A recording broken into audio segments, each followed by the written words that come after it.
Right, everyone. Today we're going to speak about love. And we're going to speak about specific concepts of love. And before I do this, I'd like us all to start with a prayer.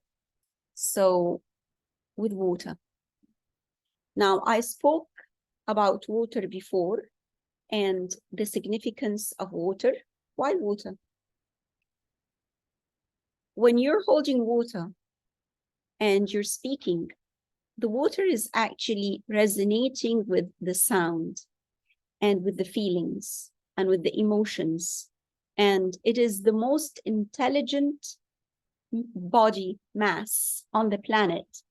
And it's the most intelligent conductor inside of your body, because you're entirely, like almost 80% and more, composed of water, liquid. So what I do first thing in the morning is when I wake up, I get a big glass of water and I squeeze a lemon in a pint of water and I say my prayers for the day. So I always say, I'm grateful for this day. I'm grateful for this glass of pure water. I'm grateful for my life. I'm grateful for my health. I'm grateful for love in my life. I am love. I give and receive love unconditionally. I'm composed entirely of love because the fabric of the universe is love. And I send love to Mother Earth, to all the creatures, all the beings on Mother Earth and inside Mother Earth.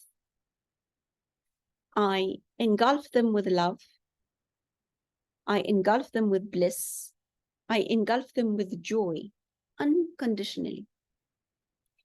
May my love go to people who are in need of love because they are under the misconception that love is conditional or does not exist or is lacking in certain places. May it reach war-torn places and places that we would say are full of hatred, full of misconceptions about who we are. May it reach there and heal.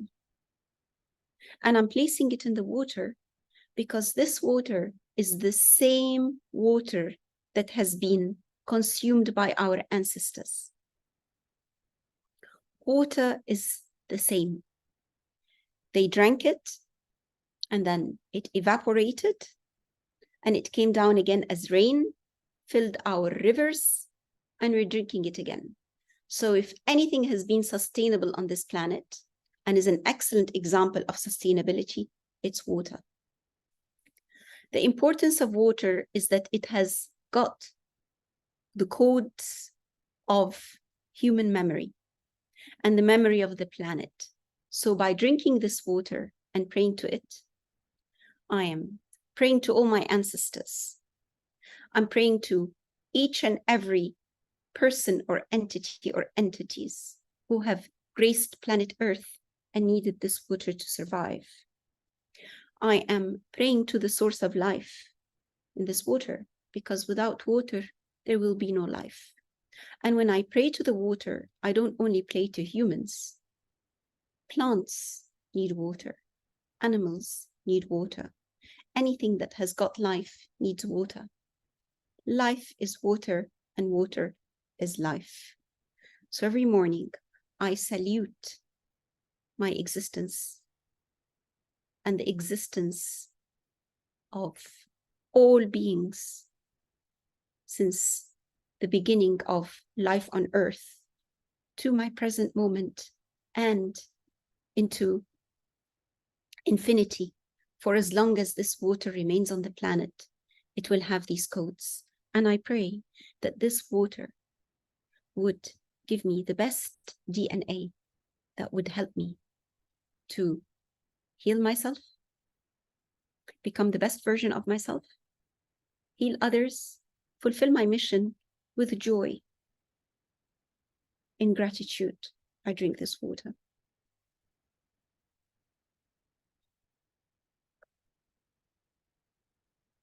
We do this every morning. We do this with every glass of water that we drink every day. We do this in memory of all the beautiful beings that made our lives possible today. All the entities, whether from this planet or from any other corner of the universe, who came here and left their imprint. And the water has kept this memory. Now, today we speak about love. And I'm not going to tell you what love is, because you all know what love is. But I would like to speak about misconceptions of love. And the reason for this is that I yesterday came across a saying that I heard a long, long time ago when I was growing up. And I thought, wow, what a saying. And the saying is, it is better to have loved and lost than never to have loved at all. And I used to think about this like the ultimate saying, you know, like when you're growing up and you're a teenager and you have all these ideas, conceptions, preconceptions, misconceptions about love. And when I heard it again yesterday, I'm like, this doesn't resonate with me. What does it mean to have loved and lost? So, once you love, do you really lose?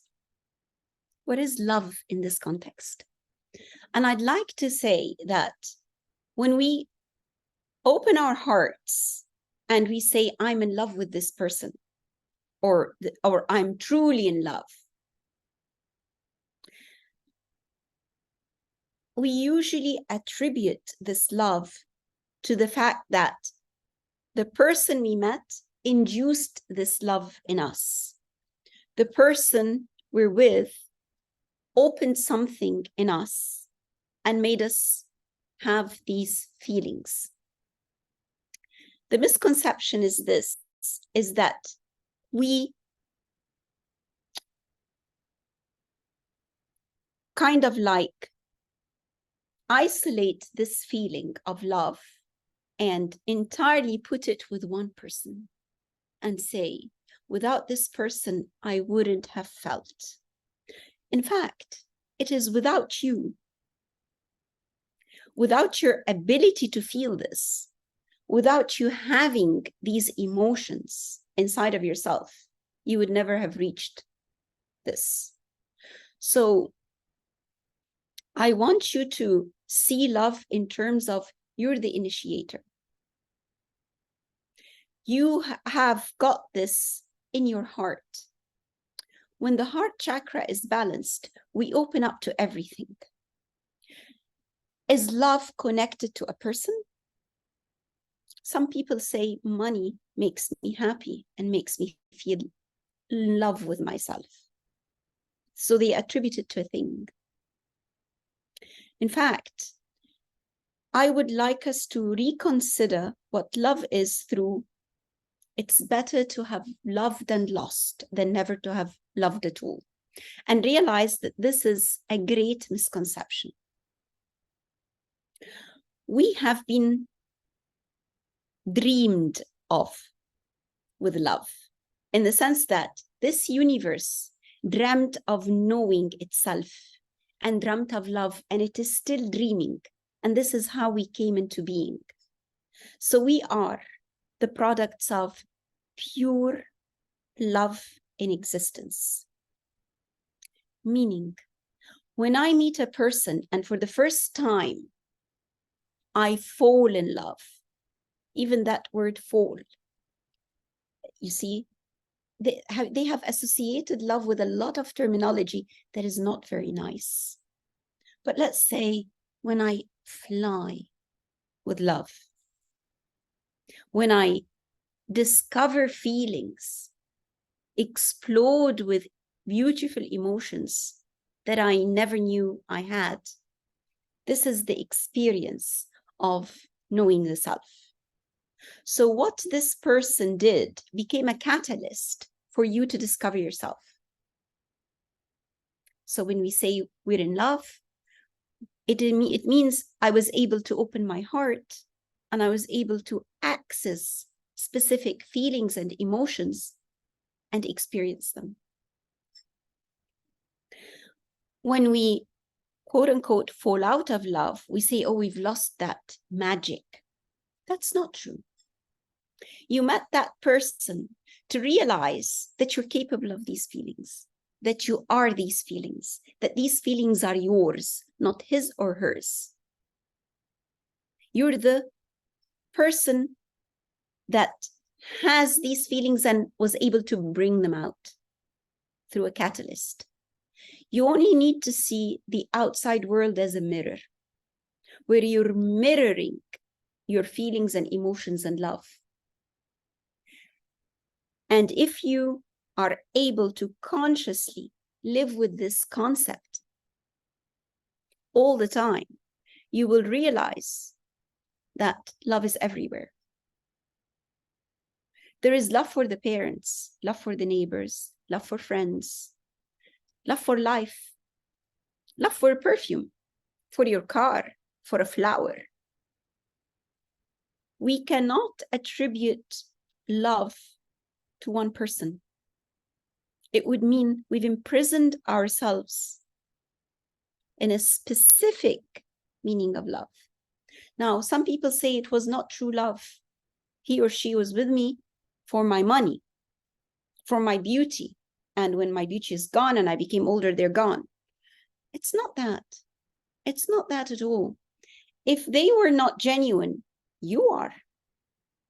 And that person, you need to only thank that person for having evoked these feelings out of you.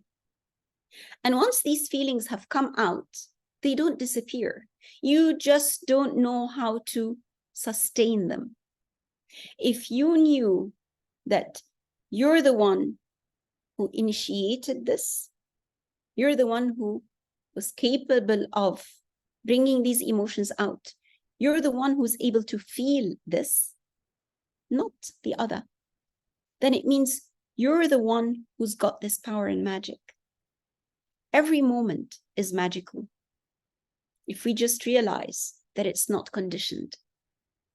Sometimes people say, oh, I lost my soulmate, my loving partner, because they passed away. Well, it's true that this person passed away, but the beautiful feelings that you have for them are still with you. And if people do not limit themselves to the fact that, oh, after him, I can never meet a person like him or her again. You're right. You can never duplicate a person because each and every person is unique. Each and every person is him or herself only. Nature has no lie. It does not duplicate. It is every snowflake is unique. So every person is unique. There's no duplication in nature. So you're right. You will never see someone like this again, but you have many others and you've still got yourself. Those same feelings are inside of you and you can bring them out, and even in a much, much better and stronger way if you only know how to center yourself and know that you are the creator of these love feelings. I want to give one very simple example. When we have a person full of love, like a guru, a big master, an avatar, a Buddha, a Jesus, a Muhammad, someone who's bigger than life, people say one thing about that person. Oh, the love I felt. Oh, how they made me feel so good. They exude love. They are love. They are magical. And it's not one person, every person who gets in contact with this being. Now, what does this being have that you don't? One thing. They know that they are the essence of love. You still attribute the feelings of love to someone else. You're searching for something outside of you that would give you this. But they're not. They realize that love is inside. And they realize they are this magnet and they live it. So you feel it. There are ordinary people in our lives. When they come to visit, you always feel good and you'd say, oh my God, how positive this person is and how very loving. And they don't have to be a big master or an avatar. It means that person is centered. And we do sometimes feel or see people who, when their spouses die, that you'd say they'll never pick up. And you'd find that they've picked up and fell in love again and married again. And very happy and in a magical relationship again. You'd say, oh my God, so that was not their soulmate? You see these labels of only one, of never being able to live the magic twice. No, you're living the magic every second, every split of a second. And I want to tell you one thing. We're in quantum time.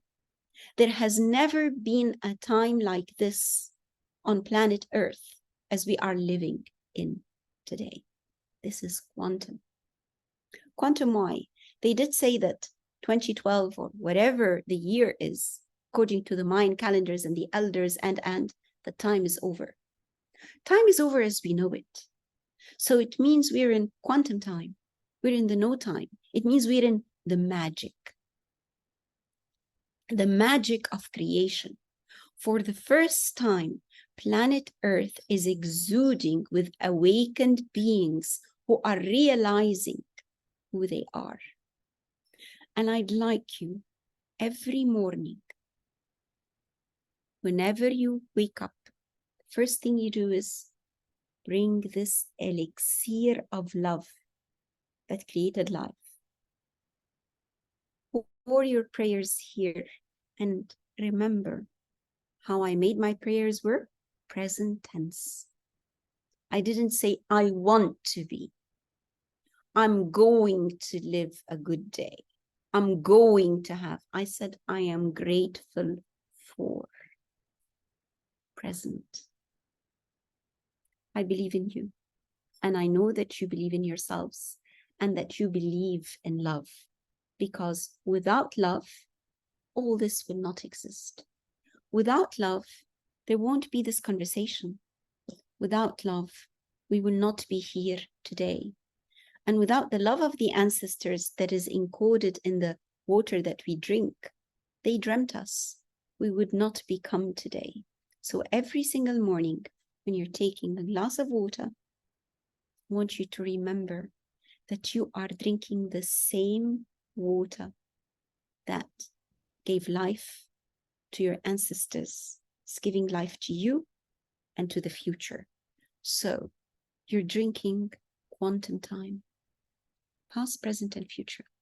And if you remember that all the past is here and you're living the present moment, you have control over the future. Questions?